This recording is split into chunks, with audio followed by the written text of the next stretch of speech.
Hello students, myself Rajiv Atri. आज की video में मैं आपको सीबीएसई के जो लेटेस्ट अपडेट है जो कि कल आया था उसके बारे में मैं आपको बताने जा रहा हूँ।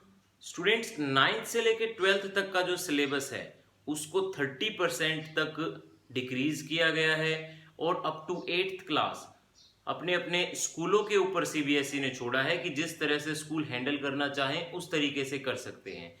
आज की इस वीडियो में मैं आपको ट्वेल्थ क्लास के फिजिक्स के सिलेबस अपडेट के बारे में बताने जा रहा हूं और चैप्टर, जैसे कि आपको पता है या फिर थोड़ा बहुत मैं बताऊंगा आपको, चैप्टर एक भी नहीं कटा है, बस हर एक चैप्टर से कुछ एक टॉपिक्स काट दिए गए हैं। देखिए, चैप्टर फर्स्ट जो हमारा है, chapter first electric charge and electric field, इसके अंदर uniformly electric field, Gauss law की एक सेकंड एप्लीकेशन हुआ करती थी, electric field due to shell inside and outside both. ये केस अभी 2020-21 के सेशन से कट हो चुका है। नेक्स्ट, चैप्टर 2 में से कुछ भी रिमूव नहीं किया गया है, ये सारा का सारा ऐसे का ऐसे आपको अभी भी करना पड़ेगा। चैप्टर 3 के अंदर से रजिस्टर का जो पार्ट है, सारा रजिस्टर का पार्ट रिमूव कर दिया गया। कार्बन रजिस्टर था, कलर कोड था, सीरीज एंड पैरेलल रजिस्टर, ये series and parallel combination of register, ये रिमूव किया गया। Chapter number 4, magnetic effect of current in magnetism, chapter number 4 के अंदर से स्टूडेंट्स सिर्फ एक टॉपिक काटा गया जो है साइक्लोट्रॉन। वैसे टॉपिक बहुत ही इंपॉर्टेंट था, आई डोंट थिंक सो कि काटना चाहिए था, बट बिकॉज ऑफ कुछ एक स्टूडेंट्स के पॉइंट ऑफ व्यू से काटा है। जैसे कि ये जो टॉपिक्स हैं, ये जो टॉपिक है सीरीज एंड पैरेलल कॉम्बिनेशन, ये 10th क्लास में भी पढ़ के आ चुके हैं, तो यहाँ पे इतनी ज्यादा इंपॉर्टेंस नहीं थी इसकी, इसके बेस्ड क्वेश्चंस आते थे, बट अब की बार वो भी नहीं आएंगी। और साइक्लोट्रॉन जो कटा है, शायद वो कुछ एक टॉपिक्स इसलिए भी कट रहे हैं, बहुत सारे और भी इंपॉर्टेंट टॉपिक जो कटे हैं वो इसलिए भी कटे होंगे ताकि टीचर्स को भी ज्यादा मुश्किल ना हो। जो ये इतना बड़ा सिलेबस था, अब इतने कम टाइम में करवाना पड़ेगा, वो सारी चीजें देख के ये जो नया सिलेबस अपडेट है वो दी है हमें। यस, चैप्टर 5 जो है मैग्नेटिज्म एंड मैटर, इस चैप्टर का एक बहुत बड़ा पोर्शन कट चुका है। एक हमने बार मैग्नेट से रिलेटेड इसके अंदर 2-3 डेरिवेशन पढ़ने थे। Magnetic field of bar magnet eight axial line, ये नहीं करना। अब एट इट्स इक्वेटोरियल लाइन, ये नहीं करना। And it's torque acting on dipole, magnetic dipole in external magnetic field, ये भी कट हो चुका है। आफ्टर दैट देखिए, मैग्नेटिक फील्ड से रिलेटेड, बार मैग्नेट से रिलेटेड ये सारे टॉपिक कट हो चुके हैं। एंड एक और जो पोर्शन था इसका हम पढ़ते थे, मैग्नेटिक मटेरियल, जैसे कि पैरा, डाया, फेरो, ये जो magnetic material and its properties, examples, ये सारी चीजें एक एक मार्क्स के क्वेश्चंस की फॉर्म में आती थी, बट अब की बार नहीं आएंगी। परमानेंट मैग्नेट, एक ये भी टॉपिक था, परमानेंट मैग्नेट, जैसे कि हम पढ़ते थे कि फेरोमैग्नेटिक मटेरियल जो होते हैं वो परमानेंट मैग्नेट की फॉर्म में यूज होते हैं, और इससे रिलेटेड कोई भी और प्रॉपर्टीज जो हम पढ़ते थे वो नई अपडेट्स के अंदर अब हमें नहीं पढ़नी। नेक्स्ट, ये था चैप्टर 5। चैप्टर नंबर 6 जो है, चैप्टर नंबर 6 से हमें, चैप्टर नंबर 6 है हमारा,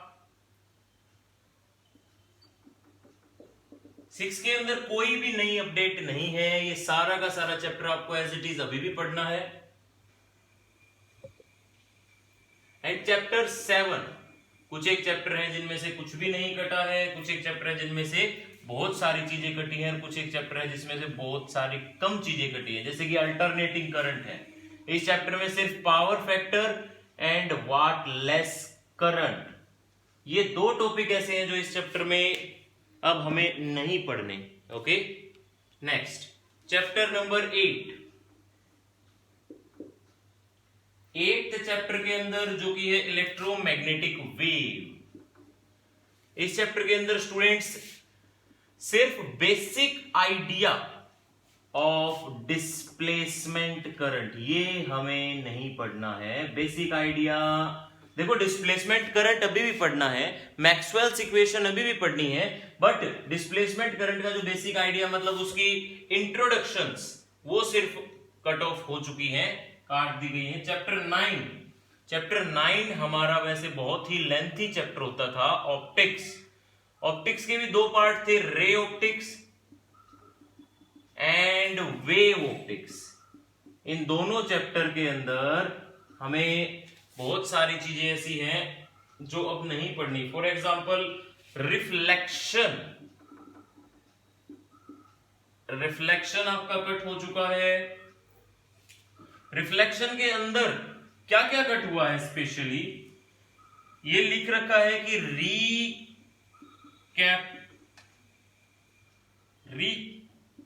रिकैपिटुलेशन, सिर्फ ये पोर्शन कट हुआ है जो रिकैप में आया था 10th क्लास से 12th क्लास में, जैसे कि स्फेरिकल मिरर पढ़ने थे हमें, ये हमने 10th क्लास में भी पढ़े थे। स्फेरिकल मिरर ये कट हो चुका है। मिरर फॉर्मूला ये भी 10th क्लास में पढ़ा था, मिरर फॉर्मूला ये भी कट हो चुका है। सो रिफ्लेक्शन की अपडेट। आफ्टर दैट इसके अंदर हमने स्कैटरिंग पढ़ा था, स्कैटरिंग ऑफ लाइट। प्रिज्म के बाद स्कैटरिंग ऑफ लाइट और इससे रिलेटेड कुछ फेनोमेना थे, जैसे कि ब्लू कलर ऑफ स्काई, ये क्वेश्चंस आते थे, conceptual question, blue colour of sky और रेडिश सनराइज एंड सनसेट। यही क्वेश्चंस हमारे 10th क्लास में भी पढ़ाए जाते थे, बट 12th में अब ये क्वेश्चंस नहीं पढ़ने। वेव ऑप्टिक्स में रिजोल्विंग पावर ये पढ़ते थे हम, माइक्रोस्कोप का भी, सिंपल माइक्रोस्कोप का है, टेलीस्कोप का। ये रिजोल्विंग पावर का पोर्शन अब कट हो चुका है। इसके बाद स्टूडेंट्स हम पोलराइजेशन का टॉपिक पढ़ते थे। पोलराइजेशन अब हमें नहीं पढ़ना। पोलराइजेशन के अंदर ही हम plane polarize light, Brewster law and uses of plane polarize light, ये सारा पोलराइजेशन का तो पूरा टॉपिक ही गया। पोलराइजेशन वैसे हमें 3-4 तरीके से सिखाई जाती थी, bye reflection, bye double refraction. Reflection में ब्रूस्टर लॉ पढ़ाया जाता था, डबल रिफ्रैक्शन में निकल प्रिज्म पढ़ाया जाता था। Okay, Brewster law, plane polarize light and plane polarize light और उसकी यूजेस, ये अब नहीं पढ़ने। ये था वेव ऑप्टिक्स और रे ऑप्टिक्स। मीन्स जो चीज इंपॉर्टेंट है सिर्फ वो ही पढ़ाई जाएंगी 2021 सेशन के अंदर, 30% सिलेबस।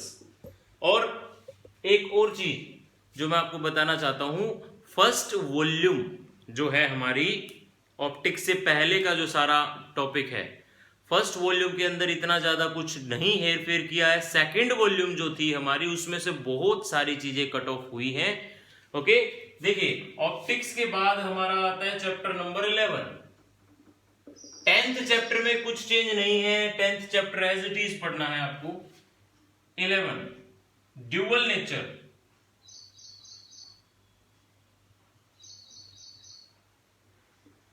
ड्यूअल नेचर के अंदर हमें सिर्फ एक टॉपिक कटा है students, division and Germer experiment. जो वेव नेचर का प्रैक्टिकल एक्सपेरिमेंट था, वेव नेचर प्रूव करने का, ड्यूअल नेचर जो चैप्टर है हमारा, पार्टिकल एंड वेव नेचर, वो प्रैक्टिकल प्रूफ देता था। हाँ, चैप्टर नंबर 13 के अंदर रेडियो, ये जो चैप्टर नंबर 13 है, देखो 12th चैप्टर है हमारा एटम, उसमें से कुछ भी नहीं कटा, बट न्यूक्लियाई है जो चैप्टर, इसमें से बहुत सारी चीजें कट हो चुकी है। न्यूक्लियाई बिल्कुल चैप्टर बहुत छोटा हो चुका है, मतलब आपको न्यूक्लियाई से related isotope, isobar, isotones and binding energy, सिर्फ ये पढ़नी है अभी। मतलब बाइंडिंग एनर्जी के बाद हम बाइंडिंग एनर्जी पर न्यूक्लियन पढ़ते थे, अब नहीं पढ़ना। Binding energy per nucleon and atomic mass number के बीच का ग्राफ पढ़ते थे, जिसके बेसिस पे हमें फ्यूजन और फीजन सिखाए जाते थे। अब ये भी नहीं पढ़ना, ग्राफ, बाइंडिंग एनर्जी नहीं, binding energy per nucleon, but binding energy का एक्सप्रेशन करना है। Okay, binding energy per nucleon नहीं करनी है। After that binding energy radio activity, ये जो इसका बहुत बड़ा पोर्शन है ये कट ऑफ कर दिया गया है। इसके अंदर alpha, beta, gamma, decay and its properties ये हुआ करती थी।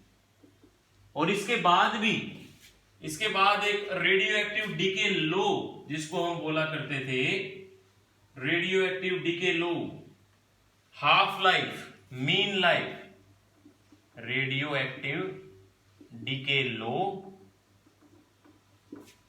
Half life and mean life, ये सारी चीजें कट चुकी हैं। मतलब न्यूक्लियाई जो चैप्टर हमें थोड़ा सा लेंथी लगता था, अभी चैप्टर बिल्कुल फिनिश। न्यूक्लियाई बहुत छोटा चैप्टर रह गया, मात्र 2-3 टॉपिक्स इसमें अभी बचते हैं। हाँ जी, चैप्टर नंबर 14, ये चैप्टर वैसे ही बहुत छोटा रह गया था क्योंकि इसके अंदर पूरा ट्रांजिस्टर का पोर्शन कट हो चुका था पहले से ही। अभी ट्रांजिस्टर का पोर्शन कट होने के बाद डायोड में से जीनर डायोड हटा दिया। जीनर डायोड और उसका वोल्टेज एंड इट्स यूज, जो कि इसकी एप्लीकेशन थी एज वोल्टेज रेगुलेटर के रूप में ये यूज किया जा सकता था, ये हट चुका है। आफ्टर दैट इससे थोड़ा सा और पहले का अगर हम सिलेबस देखें, जो सिंपल सर्किट होते थे, सेमीकंडक्टर, इलेक्ट्रॉनिक्स, या पे लिख दो devices, material and it's circuit, ये वही बता रहा है ट्रांजिस्टर के बारे में, डिवाइसेस सेमीकंडक्टर के। बट इसका हमें पी एन जंक्शन या फिर P type, N type semiconductor, semiconductor भी बहुत छोटा चैप्टर अभी बच गया है हमारे लिए, सिर्फ एक वीक का चैप्टर ये बच गया है, 2 दिन का चैप्टर न्यूक्लियर बच गया है। मतलब कहने का है जो सेकंड वॉल्यूम है इसमें से बहुत ज्यादा चेंज किया है और इसको बहुत ही छोटा बना दिया। फर्स्ट वॉल्यूम में इतना ज्यादा चेंज नहीं है, फर्स्ट वॉल्यूम आपको बहुत सारी एज इट इज है पढ़नी पड़ेगी। ओके, और ये था आपका पूरा 12th क्लास का जो अपडेट है। और प्रैक्टिकल्स के बारे में भी अपडेट है एक, कि पहले जहां 12 प्रैक्टिकल्स होते थे, एक्सपेरिमेंट होते थे, अब 8 ही एक्सपेरिमेंट आपको करने हैं। एक और लाइन लिख रखी है students, no investigatory project and activity to be demonstrated. Projects and activities अब आपको नहीं बनानी पड़ेगी प्रैक्टिकल्स के अंदर। ओके, ये था आपका पूरा नया लेटेस्ट अपडेट जो कि कल ही आया है। इसकी सारी डिस्क्रिप्शन में आपको इसके जो हमारा सीबीएसई बोर्ड का जो साइट है, साइट का लिंक है, वो आपको मैं इसके डिस्क्रिप्शन बॉक्स में दूंगा। अगर आपको वो ओपन करना है, 9th से लेके 12th का किसी भी सब्जेक्ट में आपको प्रॉब्लम है नई अपडेट के बारे में, वो आप डिस्क्रिप्शन बॉक्स में जाके एक बार चेक कर लें। ओके, एंड नई अपडेट्स के लिए सब्सक्राइब कर लें। Thank you for your precious time.